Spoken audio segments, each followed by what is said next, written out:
Assalamualaikum warahmatullahi wabarakatuh. Kami, mahasiswa dari Universitas Al-Airat, Fakultas Pertanian, Prodi Agroteknologi semester 2. Tujuan dibuatnya video ini untuk memenuhi salah satu mata kuliah dasar-dasar agronomi dengan dosen pengampu Bapak Idris SPMP. Adapun kelompok kami yang terdiri dari 9 anggota yang masing-masing bekerja sama dalam penyelesaian tugas ini dengan judul materi pemeliharaan tanaman.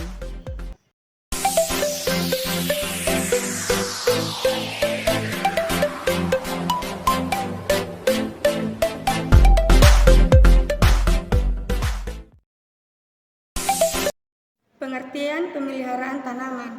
Pemeliharaan tanaman adalah semua aktivitas yang dilakukan untuk mempertahankan kondisi suatu tanaman yang meliputi penyiraman, pemupukan, pembersihan gulma, pemangkasan dan pengendalian hama dan penyakit, sehingga dapat menghasilkan produksi dan produktivitas yang baik. Tujuan pemeliharaan tanaman. Tujuan pemeliharaan tanaman adalah untuk membantu agar tanaman tumbuh sehat dan normal, sehingga dapat memberikan hasil yang sesuai dengan harapan. Pertama, penyiraman. Tanaman membutuhkan air yang cukup untuk tumbuh dengan baik, untuk menjaga agar tanah tetap lembab, sehingga dapat menjaga kelembapan pada tanaman tersebut. Frekuensi dan jumlah air yang dibutuhkan dapat bervariasi tergantung pada jenis tanaman, iklim dan musim. Pemilihan waktu penyiraman tanaman yang tepat dan perlu memperhatikan takaran jumlah air yang diberikan. Beberapa metode penyiraman yang dapat kita lakukan antara lain sebagai berikut. Yang pertama, penyiraman langsung ke akar. Tuangkan air secara perlahan di sekitar akar tanaman. Hindari menyiramkan air langsung ke daun. Ini memastikan air mencapai akar tanaman dan diserap dengan baik. Irigasi tetes seperti menggunakan selang tetes atau sistem irigasi tetes otomatis. Metode ini memberikan air secara perlahan ke tanah di sekitar akar tanaman, menghindari pemborosan dan memastikan air meresap ke dalam tanah dengan baik. Yang ketiga, perendaman. Metode ini biasanya digunakan untuk tanaman dengan sistem akar yang dangkal. Dengan cara meletakkan pot atau wadah yang berisi air, biarkan tanaman menyerap air melalui lubang drainase di dasar pot. Nah, teman-teman sekalian, di sini saya akan menjelaskan sedikit tentang pemeliharaan tanaman dengan metode pemupukan. Nah, jadi perlu kita ketahui bersama bahwasanya dalam pemeliharaan tanaman, pemupukan merupakan salah satu aspek penting. Nah, sehingga perlu diperhatikan analisis atau kondisi tanah sebelum memulai pemupukan. Nah, pemilihan pupuk yang sesuai kebutuhan dan cara pengaplikasian pupuk yang tepat. Nah, terus ada juga beberapa metode atau cara aplikasi pemupukan, yaitu penyebaran pupuk. Poin pertama ada penyebaran pupuk. Jadi di sini penyebaran pupuk caranya itu penyebaran pupuknya secara merata di sekitar zona tanaman. Nah, hindari penyebaran pupuk secara langsung di atas tanaman. Nah, kemudian ada poin kedua, pemupukan berlubang. Jadi metode ini dilakukan dengan membuat lubang di sekitar akar tanaman dan memasukkan pupuk ke dalam lubang tersebut. Nah, kemudian ditutup kembali dengan tanah. Nah, terus ada poin ketiga, ini poin terakhir dari pemeliharaan tanaman dengan cara pemupukan atau memupuk.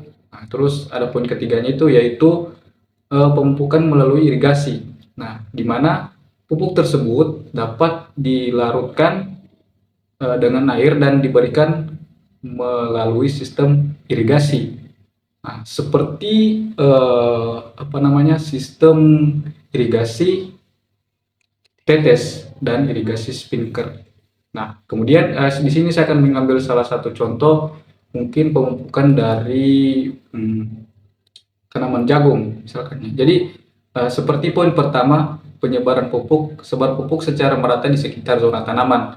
Nah, jadi dalam pemupukan, cara memupuk tumbuhan jagung itu, jadi kalau kita berbicara masalah penyebaran pupuknya atau penaburan pupuk, jadi jika memberikan pupuk kepada tanaman jagung itu, jarak dari tanaman itu harus atau kurang lebih dari 7 sampai 10 cm. Nah, jarak antara pupuk dengan tumbuhan jagung atau tanaman jagung. Nah, kemudian cara pemupukan juga ada pada poin kedua kalau untuk tumbuhan jagung, yaitu dilakukan atau disimpan pada lubang yang sudah dibuat di sekitar tumbuhan jagung. Nah, Yang ketiga, pembersihan gulma. Pembersihan gulma adalah langkah penting dalam pemeliharaan tanaman untuk mengurangi persaingan nutrisi, air, dan cahaya antara tanaman yang diinginkan dengan gulma yang tidak diinginkan. Beberapa langkah yang dapat dilakukan dalam pembersihan gulma dalam pemeliharaan tanaman. Yang pertama, identifikasi gulma. Kenali karakteristik dan pola pertumbuhan gulma agar dapat mengidentifikasi dengan mudah, sehingga kita dapat mengambil tindakan yang sesuai dengan pengendalian gulma tersebut. Pembersihan manual. Cara paling sederhana dan umum untuk membersihkan gulma adalah dengan melakukan pembersihan manual dengan menggunakan tangan atau alat bantu seperti cangkul dan penggaruk. Yang ketiga ada mulsa. Mulsa membantu menekan pertumbuhan gulma dengan menyekat cahaya dan mencegah benih gulma dari tumbuh. Dan mulsa juga membantu mencegah kelembapan tanah dan mengurangi erosi tanah. Yang terakhir ada aplikasi herbisida. Jika populasi gulma sangat besar dan sulit untuk dikendalikan secara manual, maka dapat menggunakan herbisida sesuai dengan jenis gulma yang ada, sehingga mempermudah cara pengendalian dan memakan waktu yang tidak begitu lama. Yang keempat adalah pemangkasan. Pemangkasan adalah salah satu aspek penting dalam pemeliharaan tanaman untuk mempromosikan pertumbuhan yang sehat, membentuk tanaman, dan memperbaiki hasil panen. Beberapa metode pemangkasan dalam pemeliharaan tanaman secara umum. Yang pertama, pemangkasan pemeliharaan. Pemangkasan pemeliharaan adalah pemangkasan rutin yang dilakukan untuk menjaga bentuk dan kepadatan tanaman. Tujuan pemangkasan ini adalah untuk menghilangkan ranting yang mati, saling tumpah tindih, atau yang mengganggu pertumbuhan tanaman lainnya. Yang kedua, pemangkasan pembentukan. Pemangkasan pembentukan dilakukan untuk membentuk tanaman menjadi bentuk yang diinginkan atau merangsang pertumbuhan tunas baru. Yang ketiga, pemangkasan setelah panen. Pemangkasan setelah panen adalah pemangkasan yang membutuhkan pemengkatan atau mempromosikan pertumbuhan yang lebih baik pada musim berikutnya. Pemangkasan setelah panen. Pemangkasan setelah panen adalah pemangkasan yang membutuhkan pemengkatan untuk mempromosikan pertumbuhan yang lebih baik pada musim berikutnya. Pemangkasan setelah panen biasanya dilakukan untuk memelihara kesehatan dan produktivitas tanaman. Kemudian masuk tahap yang kelima, yaitu adalah pemeliharaan tanaman dengan pengendalian hama dan penyakit. Pengendalian hama dan penyakit merupakan bagian penting dari pemeliharaan tanaman untuk menjaga kesehatan dan produktivitas tanaman. Inspeksi rutin diperlukan untuk mendeteksi adanya serangan hama atau penyakit pada tanaman. Pengendalian seperti penggunaan insektisida, fungisida, ataupun metode organik. Beberapa metode yang dapat dilakukan dalam pengendalian hama dan penyakit antara lain: yang pertama, identifikasi hama dan penyakit. Pelajari dan identifikasi hama dan penyakit yang umum menyerang tanaman. Kenali gejala dan tanda-tanda serangan hama dan penyakit seperti kerusakan pada daun, bintik-bintik, tunas mati, atau tanda-tanda serangga pada tanaman. Tanaman. Metode ini adalah dengan menanam tanaman yang berbeda di tempat yang sama di setiap musim. Hal ini membantu mengganggu siklus hidup hama dan penyakit yang berkaitan dengan tanaman tertentu, dan juga dapat membantu menjaga keseimbangan nutrisi di tanah dan mengurangi resiko akumulasi patogen. Selanjutnya, penggunaan varietas tahan hama dan penyakit. Pilih varietas tanaman yang tahan hama dan penyakit yang dapat membantu mengurangi kerusakan yang disebabkan oleh serangan hama dan penyakit. Kemudian selanjutnya, penggunaan metode organik adalah penggunaan insektisida dan fungisida organik.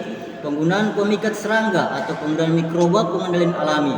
Dan metode ini lebih ramah lingkungan dan dapat meminimalkan risiko residu kimia pada tanaman. Kemudian penggunaan pestisida bijaksana. Penggunaan pestisida dapat membantu melindungi tanaman dari serangan hama dan penyakit seperti serangga, tikus, nematoda, penyakit seperti jamur, bakteri, virus, dan organisme lain dengan begitu cepat. Pestisida juga membantu mengurangi kerugian hasil panen dan kerusakan tanaman, meningkatkan produktivitas pertanian, menghemat sumber daya, dan dapat membantu kestabilan pasokan pangan. Namun, penggunaan pestisida berlebihan juga dapat memiliki dampak negatif terhadap lingkungan dan kesehatan manusia.